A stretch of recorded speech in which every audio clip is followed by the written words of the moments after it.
The deck is moving. Not much, maybe 3 feet up, 3 feet down. In the dark, in the rain.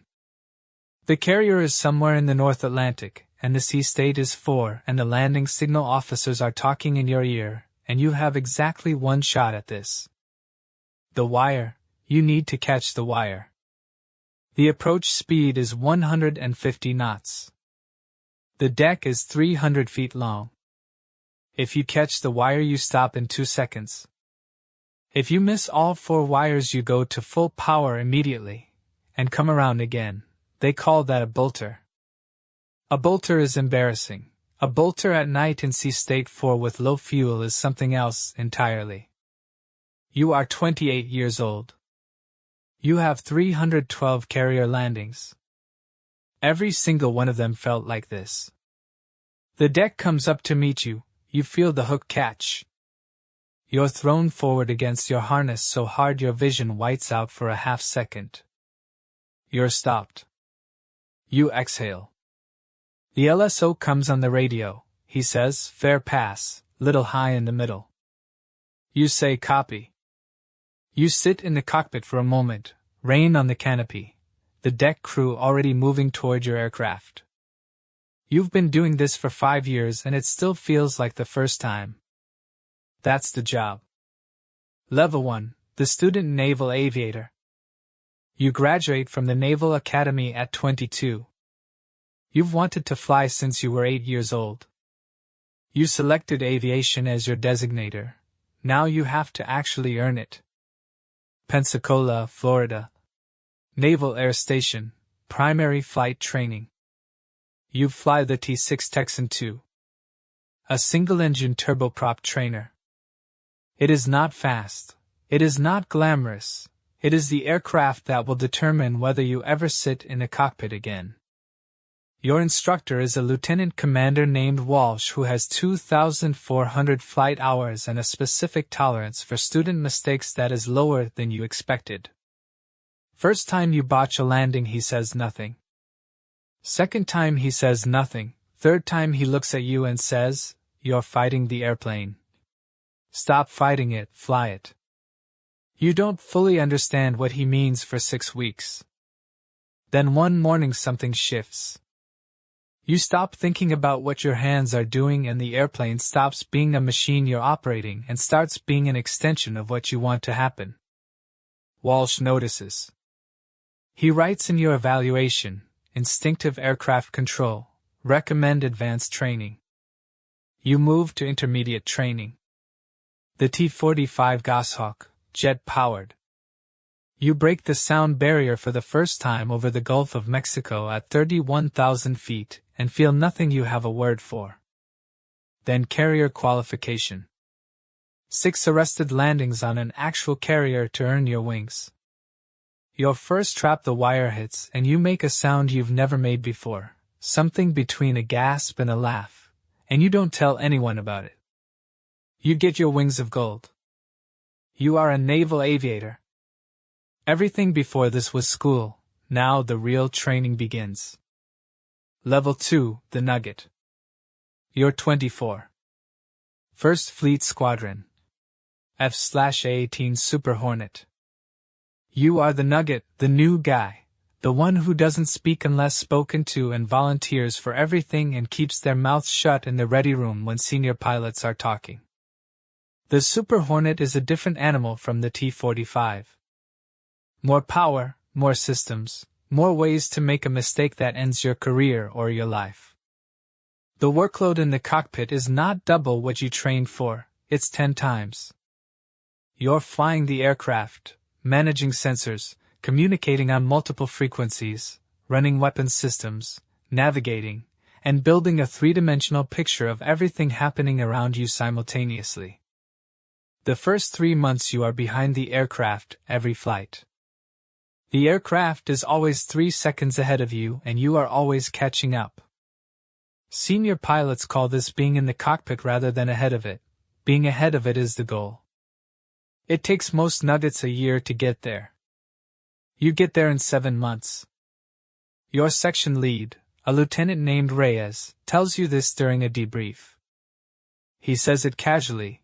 He says, "You're ahead of it now." Then he moves on to the next point. You carry that sentence for weeks. Your first deployment. The carrier pulls away from Norfolk and the city shrinks behind you, and you stand on the flight deck and watch until it disappears. You're gone for 8 months. You fly 67 combat sorties. You don't discuss the specifics of most of them. Level 3, the section lead. You're 26. You lead a 2-ship section now. 1 aircraft in front, 1 behind. Your decisions affect both of you.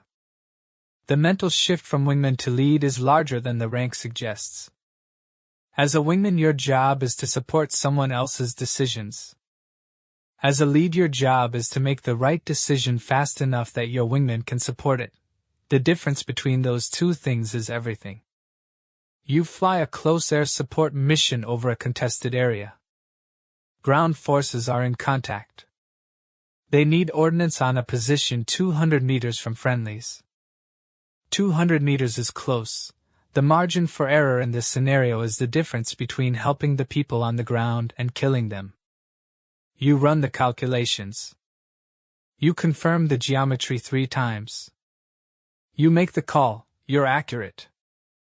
The debrief afterward is quiet. Not celebrating quiet.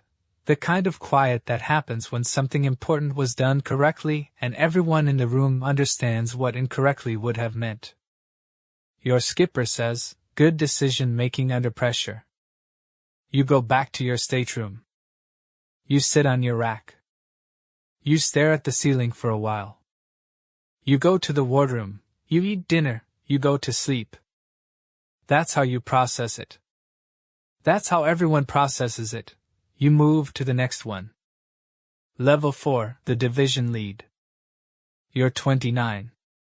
You lead a 4-ship division. 4 aircraft in the air operating as a single tactical unit. Your job is to keep the picture in your head of where all 4 aircraft are at all times, what each pilot is doing, what the threats are, what the objective is, and how to achieve the objective while bringing all 4 aircraft and all 4 pilots home. The cognitive load is immense. You've been building toward it for 7 years, but the first time you lead a division in a complex environment, you feel the edges of your capacity in a way you haven't felt since you were a Nugget. You push through the edges. That's what the training is for. The training puts you past your edges in controlled environments so that when the real environment puts you there, you've already been there before. You have 847 carrier landings now. Night traps in Sea State 4 don't feel like the first time anymore. They feel like what they are, difficult, manageable, within your capability if you do it correctly. You meet a woman named Dana at a squadron function in Virginia Beach. She's an ER nurse. She works night shifts.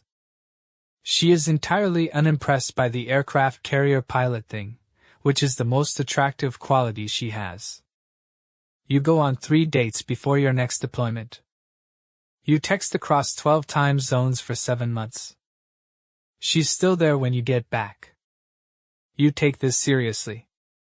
Level 5, the department head. You're 32. Operations department head. You manage the employment of the entire squadron's aircraft, mission planning, scheduling, tactics, training, readiness. You're flying less. This is the trade-off nobody tells you about clearly enough before you take a department head job. You go from flying 4 or 5 times a week to flying twice a week if you're lucky, because the job that funds the flying takes most of your waking hours. You manage 12 pilots. You know their capabilities individually, and you plan missions that use those capabilities correctly. You don't send a pilot into a situation they're not ready for. You know who's ready for what because you've flown with all of them, and you pay attention. One of your junior pilots makes an error in judgment on a flight that doesn't result in an accident but should have. You sit with him in your office. You don't yell. You go through exactly what happened and exactly why it was wrong and exactly what the correct decision was and why.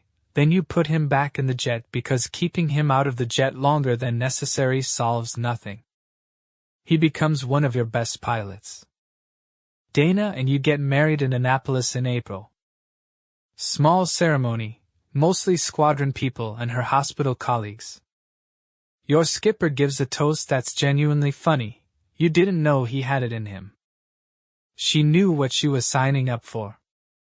This is what you tell yourself. It's also true. She knew, she signed up anyway. You don't take this for granted. Level 6, the executive officer. You're 35. XO, second in command of the squadron. The skipper sets the direction, you make it happen. Every personnel issue, every maintenance problem, every scheduling conflict, every pilot who's struggling, every administrative requirement that the Navy generates in quantities that would astonish a civilian comes to you first. You're also the bad guy. When something needs to be enforced, it comes from the XO. When a pilot needs to be grounded pending investigation, it's the XO who tells them. When a decision is unpopular, and the skipper needs insulation from it, the XO absorbs it. You're good at this. You didn't know you would be. You became a pilot because you wanted to fly. You discovered somewhere around department head that you're also good at the people work, at reading what a junior officer needs and providing it before they know to ask. Your son is born while you're at sea. You find out via a text message at 0300 ship's time in the middle of the Persian Gulf. He's healthy. Dana is fine, there's a photograph attached. You stare at the photograph for a long time. You go fly your 6 a.m. mission. You're home 6 weeks later. Your son is 6 weeks old. He fits in your hands and he looks at your face the way newborns look at things, without recognition, just attention. You take the first night feeding. Dana doesn't ask you to, you just do it. Level 7, the commanding officer. You're 38. Co. Your squadron, your call sign on the door of the skipper's stateroom. 300 people, 36 aircraft. The operational readiness of this squadron is your responsibility in a way that is personal rather than institutional. These are your pilots. When they fly, you have built the training program and the standards and the culture that determines whether they come home. You fly the hardest missions yourself, not because you're showing off, because the skipper who stops taking risk while asking his people to take it loses something that cannot be recovered. You need to know what you're asking them to do. You lose an aircraft on your deployment, mechanical failure. The pilot ejects successfully. He's recovered by the rescue helicopter within 11 minutes. He's uninjured. You stand on the deck when the helicopter lands. You watch him climb out. You watch the flight surgeon look him over. You walk over, you ask if he's okay. He says yes, sir. You say good. You clap him on the shoulder. You go back to your stateroom. You sit in the chair behind your desk. You think about 11 minutes, about the 11 minutes between ejection and recovery, about what those 11 minutes look like from inside. You write his parents a letter.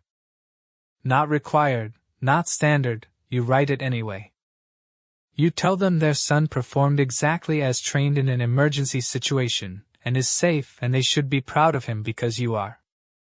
You send it before you can overthink it. Level 8, the CAG. You're 42. Commander, Air Wing. CAG. You command every aviation squadron on the carrier, 70 aircraft, 9 squadrons. Fighter jets, electronic warfare, early warning, helicopters, the entire airborne capability of a nuclear-powered aircraft carrier answers to you.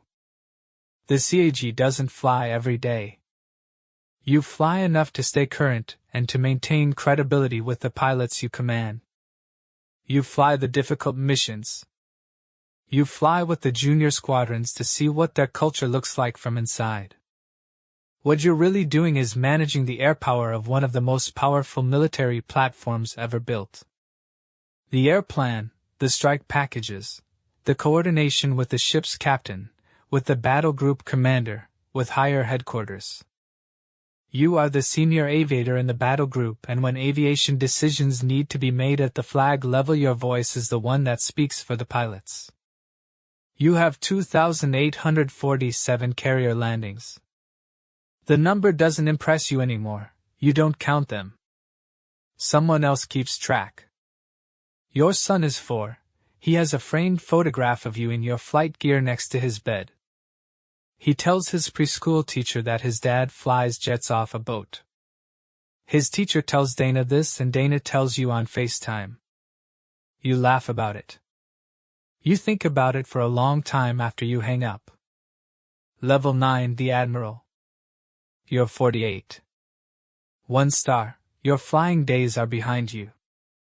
You don't process this cleanly. You know it's coming for years and you still don't process it cleanly. The last time you land aboard a carrier, you sit in the cockpit for an extra minute after the engine shuts down. The plane captain is waiting outside to help you out. You make him wait 1 minute. Then you climb out. You run a carrier strike group now. The carrier, its air wing, the cruisers and destroyers and submarines that travel with it. The entire integrated combat power of American naval force projection. You brief the Joint Chiefs. You brief the Secretary of Defense. You represent the operational perspective of people who are at sea right now doing the thing you did for 20 years. You think sometimes about the North Atlantic, sea state 4, rain on the canopy. The deck moving 3 feet up 3 feet down, that fraction of a second when you didn't know if the hook was going to catch. The hook always caught. Not for everyone, you know that. You've been to the memorials. You've spoken at 2 of them, you've written the letters. You know the cost of what you spent 20 years doing and what the people who work for you are doing right now on a flight deck somewhere in the dark. That knowledge is what you bring to every room you walk into. Dana is in Virginia Beach, your son is 15 and wants to be an engineer. You try to be home as much as the job allows. The job allows less than you want and more than you feared. You're 48. You flew jets off aircraft carriers for 20 years. You made 2,847 arrested landings, and not one of them was routine. Every single one of them felt like the first time. You wouldn't change any of it, even the 11 minutes. Even the nights when the deck was moving and the rain was on the canopy, and you had exactly 1 shot at the wire. Especially those nights were the whole point.